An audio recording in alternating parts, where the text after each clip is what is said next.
fino ad oggi mi sono rivolto a lei come Baby McLaren, ma più la guido e più capisco che questo nome non le sta assolutamente bene. Si è portati a crederlo perché sembra un po' un cucciolo di P1, ma credo che per un utilizzo prettamente stradale questa forse sia anche meglio di una P1. Poco più di 3 secondi sullo 0-100, 3-2, 328 km/h.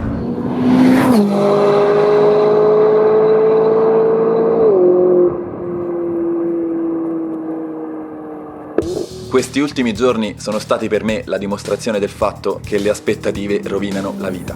Mi aspettavo che questa McLaren fosse la noiosina della famiglia, quando invece probabilmente è la migliore. Mi aspettavo che la Route Napoléon fosse un qualcosa di epico, quando invece il mio Abruzzo la batte 10-0. Quindi da qui parte un viaggio completamente inaspettato. La 570S che sto guidando io è la versione più sportiva della Sport Series, che comprende anche la 540 e la GT, che sono una depotenziata a 540 cavalli e l'altra la versione più touring della 570S, dove S sta per Sport. Quando McLaren ha presentato questa Sport Series, quindi questa categoria inferiore rispetto alla 650S o alla maestosa P1, l'ho trovato quasi offensivo per il marchio. Non ero tanto d'accordo che McLaren abbassasse il suo target di clientela e di prezzo. Niente di più sbagliato. Questa macchina DNA McLaren tanto quanto le sorelle maggiori, a partire dal telaio monoscocca in fibra di carbonio, che solo a guardarlo dà idea di quello che la macchina è capace di fare su strada. Al di là di come è progettato, è anche il fatto di come è disegnato, dà idea di compostezza, dà idea di ordine. La 570 e tutta la Sport Series si comportano in questo modo, sono di una compostezza, rigidezza ed agilità, un lavoro incredibile, ma veramente incredibile. Sono già 3 giorni che convivo con questa signorina e sono proprio 3 giorni che cerco di trovarle in tutti i modi un difetto a livello di struttura e sospensioni, bilanciamento, non c'è verso. È un'auto che non mi ero neanche preoccupato di studiare prima di sapere che l'avrei guidata, quindi è stata anche una scoperta per me, perché non è un target, come dicevo prima, di una macchina che può intrigarmi. Come ripeto, non mi faceva impazzire l'idea di una McLaren accessibile, che poi accessibile relativamente. Siamo nel range di prezzo di quella che era la 458 Italia e che oggi è la 488 GTB. Entrambe V8 biturbo, quindi mi sembra che il messaggio sia abbastanza chiaro. E devo dire, non ho ancora guidato, mamma mia, non ho ancora guidato la 488, ma questo V8 biturbo di nuova generazione che poi è semplicemente quello della 650 depotenziato, ed è di un'elasticità e di una sfruttabilità che ormai non fa rimpiangere i miei amati aspirati.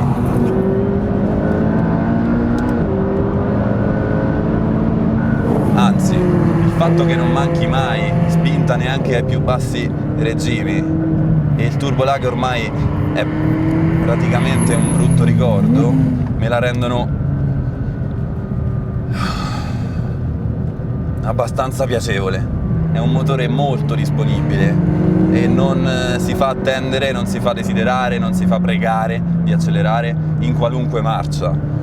E a proposito di marce, il doppia frizione, 7 rapporti, è esattamente quello che mi serve per non rimpiangere, almeno non molto, un classico cambio manuale. Ecco, qui per il tipo di filosofia e per quello che McLaren vuole da quest'auto, il doppia frizione al volante ha tutto il senso di esistere, perché è evidente è evidente, provavo a dire, è un aereo. Ok, non cambiamo discorso, dicevo, il cambio al volante, questo cambio che non perde un attimo tra il comando del tuo cervello, le tue mani, la trasmissione e direttamente il motore, è quello che serve se si vuole creare una piccola supercar da usare veramente come auto, non dico di tutti i giorni perché chi lo dice è matto, ma una ottima seconda auto che davvero non si fa odiare neanche nel traffico di una grande città. Ecco, le portiere a farfalla. Questi inglesi hanno studiato il modo di non fartele odiare quando il parcheggio che trovi è troppo stretto. Prima sono andato a fare la spesa con la McLaren, ho parcheggiato tra due classici SUV come ormai purtroppo siamo abituati a vedere, e niente, sono sceso dalla macchina come se avessi una normale berlina, neanche una coupé, ma lasciando per un attimo da parte i parcheggi dei centri commerciali che non ci interessano neanche un po', vi posso dire intanto come va sulla Rue Napoléon, che è la strada dove stiamo volando io e l'ultima creatura di Walking.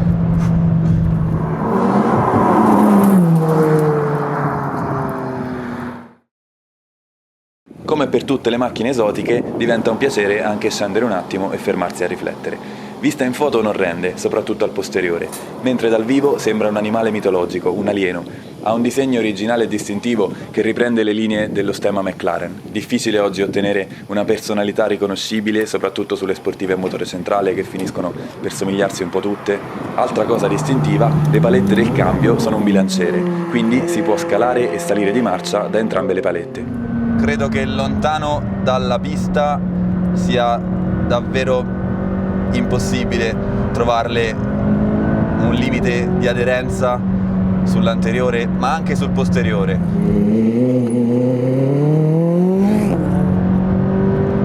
Quello che mi sconvolge è il davanti. Più le chiedi e più ti dimostra di saper fare, ti prende quasi in giro, sembra tu stai lì coltello tra i denti e lei sta lì, sì, magari altri 20-30 km orari, inizio a divertirmi anch'io. Ne ha veramente tanto. E i freni, l'impianto della 570S prevede carboceramici, a differenza della GT e della 540 che non ne dispongono, e da caldi sapete meglio di me che hanno pochi rivali e pochi limiti. La frenatura è qualcosa di intossicante perché ti spinge a premere quel pedale più e più forte fino a che lei non si ferma, e lo farà nel modo che dici tu. Non conosce fading, freni spaventosi, non avevo dubbi. Ho sempre un po' di curiosità nello scoprire come si comportano macchine così compatte con potenze così importanti. Come posso descrivervi la compostezza di questa macchina in poche parole?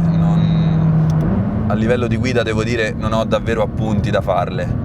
È limata e collaudata alla perfezione, è un bisturi con una potenza più che sufficiente per la strada. Siamo a 570 cavalli su 1300 kg, 600 Nm, 0-100 3 secondi e 2 per una trazione posteriore. Più di questo, ed è davvero una macchina che poi andando a 60 all'ora si comporta come una macchina civile, come 911 è sempre stata.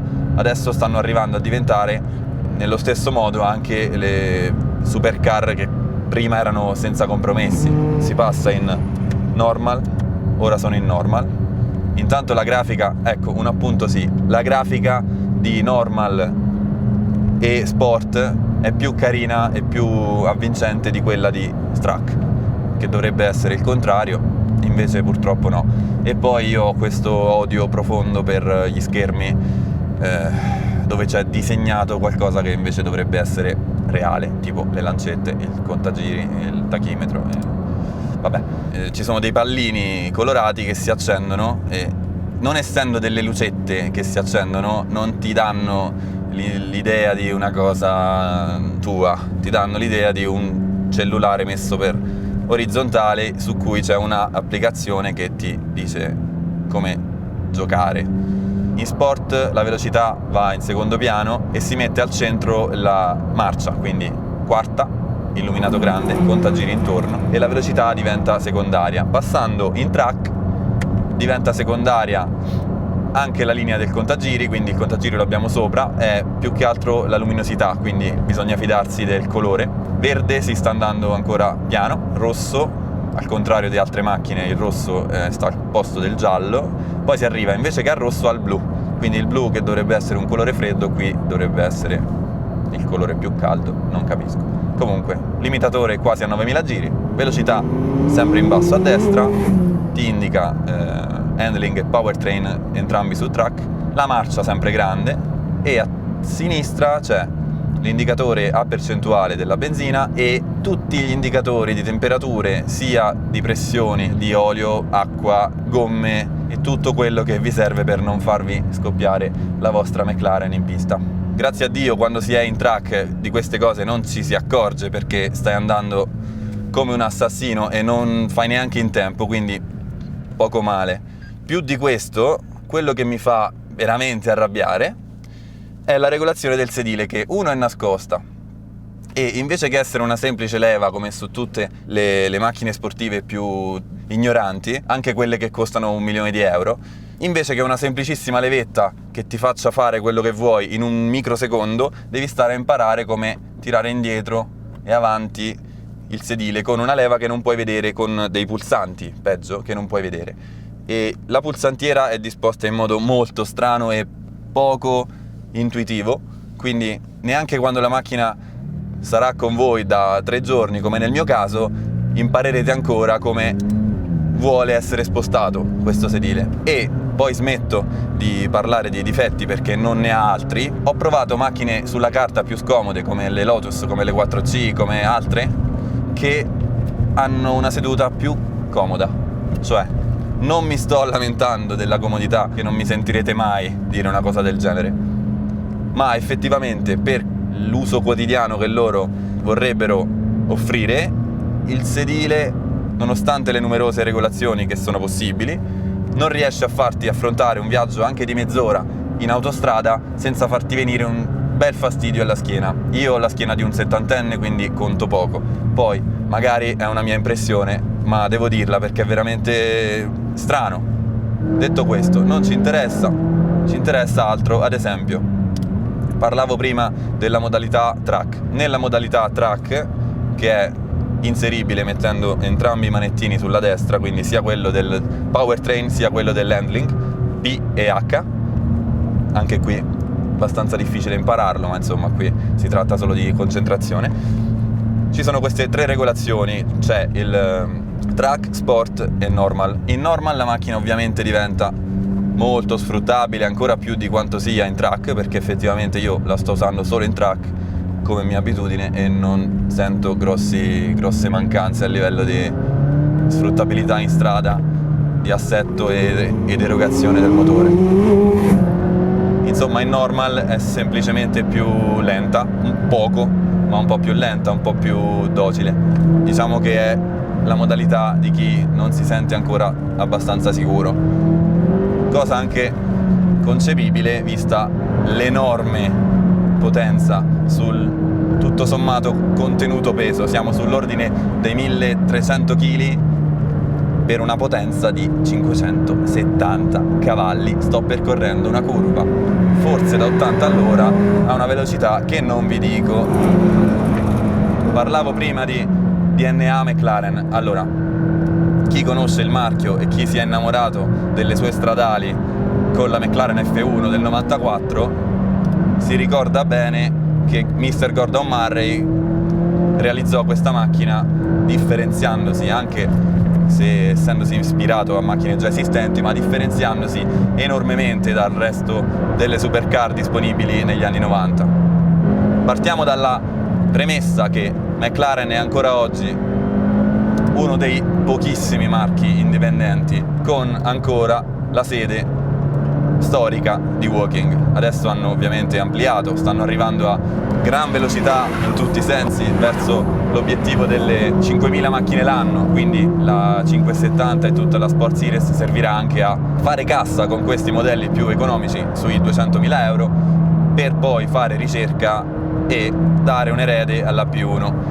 Ma cosa intendo io per DNA in un'automobile?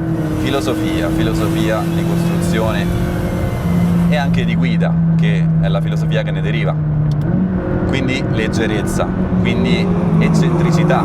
È una macchina con un carattere, un vero carattere unico, che fino ad oggi forse ho trovato solo su di lei, quindi già solo per questo mi è molto molto simpatica. Ci si accorge, o meglio, forse solo la macchina si accorge del fatto che tra un manico e un altro lei può dare più o meno, lasciando sempre la stessa sensazione di divertimento e da un lato anche sicurezza, perché è talmente composta, è talmente sui binari che comunque almeno su strada una sensazione o un'illusione di sicurezza a me la dà.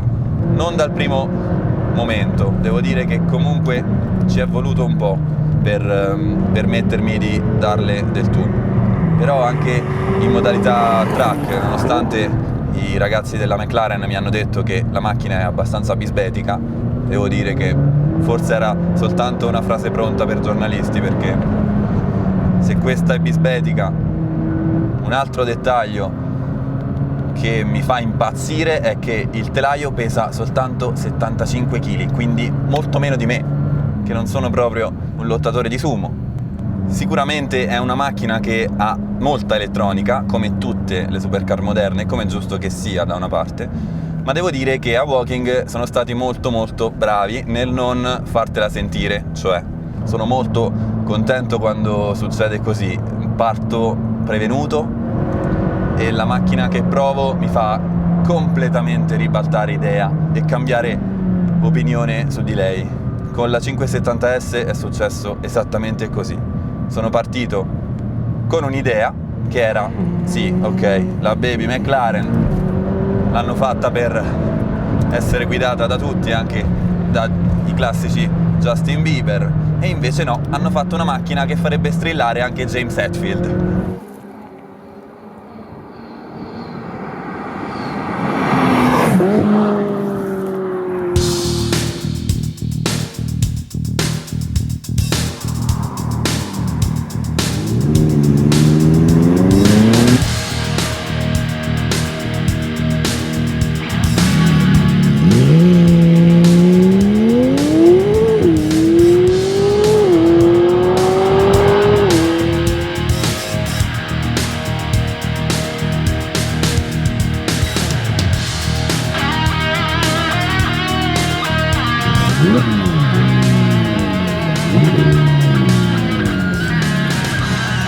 Senza del parcheggio in pazzo.